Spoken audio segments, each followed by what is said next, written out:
Merhaba arkadaşlar, ben Velda, kanalıma hoş geldiniz. Bugün sizlerle bu güzel ajurlu modeli çalışmak istiyorum hep birlikte. Ajurlardan haroşa örgüden oluşuyor. Şöyle yukarıya ok şeklinde bir ajurlu model. Çok çeşitli örgülerde kullanabileceğimiz bir örnek. Lastik gerektirmiyor çünkü başlangıcı böyle dilimli bir şekilde oluyor. Arka yüzümüzde bu şekilde 9 ve katlarından oluşuyor modelimiz. 9 ve katları artı 6 ilmek ve 4 tane de kenar ilmeği, iki bir tarafa iki bir tarafa kullanmak için, yani 9, 18, 27, 36 gibi ilmekleri atacaksınız. Fazladan 6 ilmek ve artı 4 tane de iki sağ tarafa iki sol tarafa kenar ilmeği olacak şekilde ilmeklerimizi atacağız. Ben bugün size 28 ilmek üstünden göstereceğim. 9 18 artı 6 24 ve 4 de kenar ilmekleri için 28 ilmek üzerinden model anlatımını yapmaya çalışacağım. O örneğimiz tersinden, başlangıçta tersten kuruyoruz direkt. Ve isterseniz yavaş yavaş başlayalım. Şimdi ilk ilmeğimi alıyorum. Bir tane de ters örüyorum. Şişimi bir kere doluyorum. İlmeklerimi, iki tanesini hemen tersine çeviriyorum. Çünkü sola yatık keseceğimiz için ilmek düz olsun diye. İki tane düz örüyoruz arada. Hemen şu iki taneyi gevşeteyim birazcık. İlk sıra olduğu için zor oluyor. Soldan sağa doğru keseceğiz. Burada ilmekleri döndürmemize gerek yok. Kestim ve doladım bir kere kestiğimin yerine. Şimdi 3 tane araya şu ters örgümüzü örüyoruz. 3 ilmek. İlk modelimiz şu anda hazır. Şimdi tekrar üstüne doluyorum.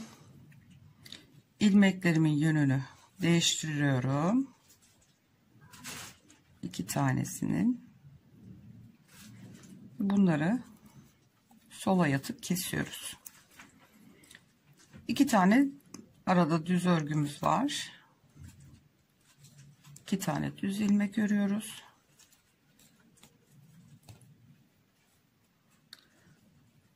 İlk sıra olduğu için zor oluyor. 2 düz ilmeğimizi ördük. Kestim. 2 tane düz ördüm. Ve sağ yatık 2 tane daha ilmeğimi kestim. Üstüne doluyorum ve 3 tane ters ilmeğimi örüyorum. İki model arasındaki şu 3 tane ters ilmeğimi ördüm. Şimdi tekrar doladım. İlmeklerimin yönünü değiştiriyorum. Ve kesiyorum sağa doğru. 2 ilmek düz ördüm. Bunları da şimdi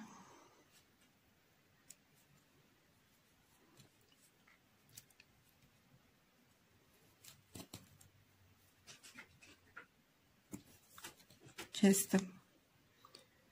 Tekrar bir tane doladım kestiğimin yerine ve 2 tane kenar ilmeğimi ördüm.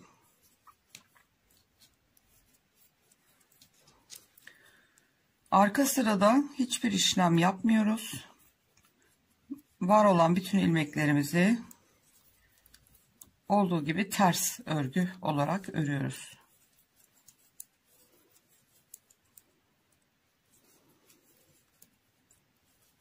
Model 4 sıranın tekrarından oluşuyor. Oldukça kolay ve örmesi zevkli. Bayan yeleklerine Özellikle çok yakışacağını düşünüyorum. Evet, arka sırada bütün ilmekleri ters örüyoruz.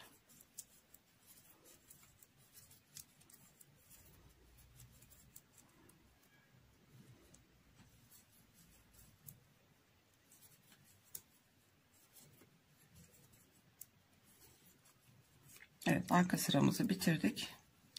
Tekrar ön yüzümüze geldik. 3. sıradayız. Şimdi kenar ilmeklerini 2 tane ters örüyorum. Burada bir tane düz ilmeğimiz var. Onu düz olarak örüyoruz. Bir kere üstüne doluyoruz. 2 ilmeğimizin yönünü değiştiriyoruz. Sola yatık keseceğimiz için, düzgün görünmesi için. İlkini sola yatık kestim. Hemen devamında 2 tane düz ilmeğimiz daha var. Onları da bu şekilde sağa yatık kestim. Düz ördüm, üstüne doladım, sola yatık kestim, sağa yatık kestim. Tekrar üstüne doluyorum, düz ilmeğimi örüyorum. Ondan sonra 3 tane ters ilmeğimi örüyorum. Tekrar geldim örnekli yere, bir tane düz ilmeği ördüm, görünen. Doladım üstüne, hemen ilmeklerin yönünü değiştiriyorum ve sola yatık kestim. Devamındaki 2 ilmeği de hemen sağa yatık kesiyorum. Gördüğünüz gibi bir tane doluyorum üstüne, düz ilmeğimi örüyorum, 3 tane gelen ters ilmeğimi örüyorum.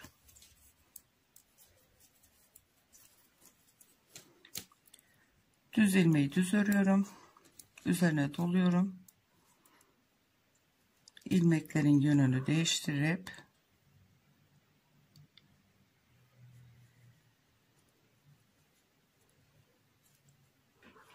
sola yatık kesiyorum. Devamındaki 2 ilmeği de sağa yatık kesiyorum. Üzerine doluyorum. Düz ilmeği düz olarak örüyorum ve ters olarak 2 kenar ilmeğimi örüp sıramı bitiriyorum. Yani şu ok şeklindeki görüntüyü veriyoruz. İlk artırmamız, ikinci artırmamız, gördüğünüz gibi. Şimdi arka sırada tekrar bütün ilmeklerimizi ters olarak öreceğiz. Hiçbir işlem yapmadan bütün var olan ilmeklerimiz ters olarak örülecek.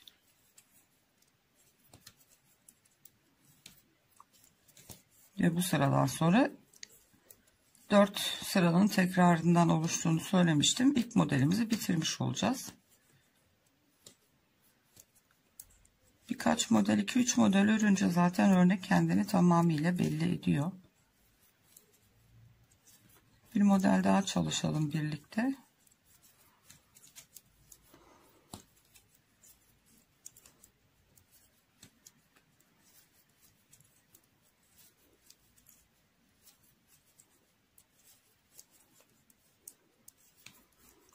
Evet, kenar ilmeklerimi de ördüm. Evet, gördüğünüz gibi modelimiz, aradaki 3 ilmeğimiz, model kendini belli etmeye başladı bile. Şimdi baştan ne yapıyorduk? 2 tane ters kenar ilmeğimizi ördük. Şişime doluyorum. İlk 2 ilmeğin yönünü değiştirip sola yatık kesiyorum. Aradaki 2 ilmeği düz olarak örüyorum. Sonraki 2 ilmeği sağa yatık kesiyorum. Bir tane doluyorum. 3 tane ters örgümü örüyorum. Doluyorum şişimin üstüne. İlmeklerimin 2 tanesinin yönünü değiştiriyorum. Sola yatık kesiyorum. Aradaki 2 ilmeği düz olarak örüyorum. Sonraki 2 ilmeği sağa yatık kesiyorum. Devamındaki 3 tane ters örgümü yine ters örgü olarak örüyorum. Ters haroşa örüyoruz. Tekrar doluyorum. İlmeklerimin yönünü değiştiriyorum. Sola yatık kesmiş olduk. Aradaki 2 düz ilmeği düz olarak ördüm. Devamındaki 2 ilmeği de ters sağ yatık olarak kestim. Tekrar doladım ve kenardaki ters olarak 2 ilmeğimi, kenar ilmeğimi ördüm. Arka yüzde hepsini ters örüyoruz.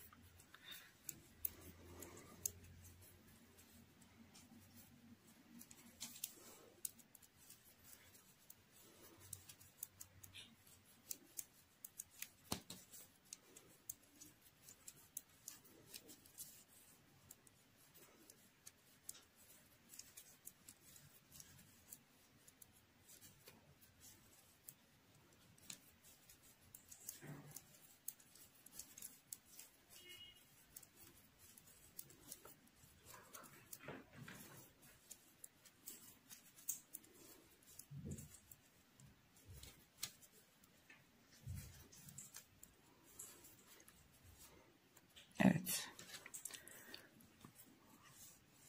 Şimdi ikinci modelimizin 3. sırasındayız.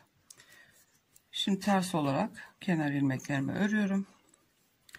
Şimdi burada bir tane düz görünüyor. Onu düz olarak örüyoruz. Bir kere üstüne doluyorum. 2 ilmeğin yönünü değiştirip düz sola doğru yatık kesiyorum. Hemen devamındaki 2 ilmeği de şöyle sağa doğru yatık kesiyoruz. Ve şu ok gibi görünen görüntüyü elde etmiş olduk. Üstüne doluyoruz. Düz örgümüz var. Bir tane onu örüyoruz. Ve devamında 3 ilmek ters örgümüzü örüyoruz. Şimdi tekrar düz ilmek, bir önceki sırada artırma yaptığımız ilmek bu. Düz olarak örüyoruz onu. Doluyoruz. İlmeklerimizin yönünü değiştiriyoruz.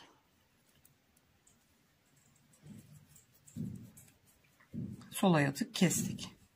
Devamındaki 2 ilmeği de sağa doğru yatık kesiyoruz. Gördüğünüz gibi şimdi daha belli olmaya başladı. Şöyle üçgen şeklini almış oldu. Üstüne doluyoruz.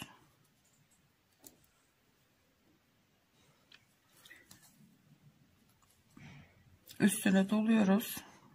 Düz ilmeğimizi, bir tane düz ilmeğimiz var burada. Onu örüyoruz. Ve 3 adet ters ilmeğimizi ters olarak tekrar ördük. Düz ilmeğimi düz olarak örüyorum. Üstüne doluyorum. İlmeklerin yönünü değiştiriyorum.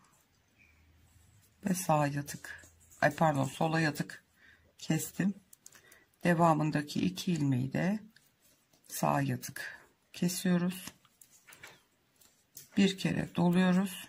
Kestiğimizin yerine bir tane düz ilmeğimiz var. Onu örüyoruz. Ve ters olarak 2 kenar ilmeğimizi ördük. 4. sıradayız modelin. Ve bu sıramız yine tamamen ters örgü. Örneğin arka tarafı hep ters. Başka hiçbir şey yok. Sadece ön yüzde modeli yapıyoruz. Arka sıramızda hiçbir işlem yok.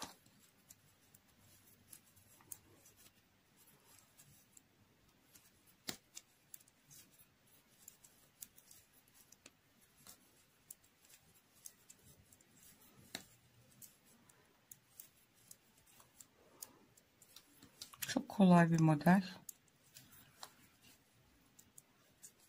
2-3 tane şu şekilde model ördükten sonra insan zaten çok kolay alışıyor hemen. Başta karıştırabilsek de sonradan gayet muntazam bir şekilde hatasız örebiliyoruz. Evet, şöyle göstereyim. Gördüğünüz gibi etek ucu da böyle dilimli olduğu için lastiğe de gerek yok. Gördüğünüz gibi ilkinde pek belli olmasa da ikincisinde şöyle o yukarıya ok gibi dilimlerimiz ortaya çıktı. Modelimiz bu kadar arkadaşlar. Videoyu başa sarıp çok kolay öğrenebilirsiniz. Kanalıma abone değilseniz ücretsiz olarak abone olabilirsiniz. Zili de aktif hale getirip tümünü işaretlerseniz kanalıma yükleyeceğim her videodan anında haberdar olabilirsiniz. Beğeni ve yorumlarınızı da esirgemezseniz çok memnun olurum. Çok mutlu olurum. Bir sonraki videoda görüşmek üzere. Kendinize ve sevdiklerinize çok iyi davranın. Hoşça kalın.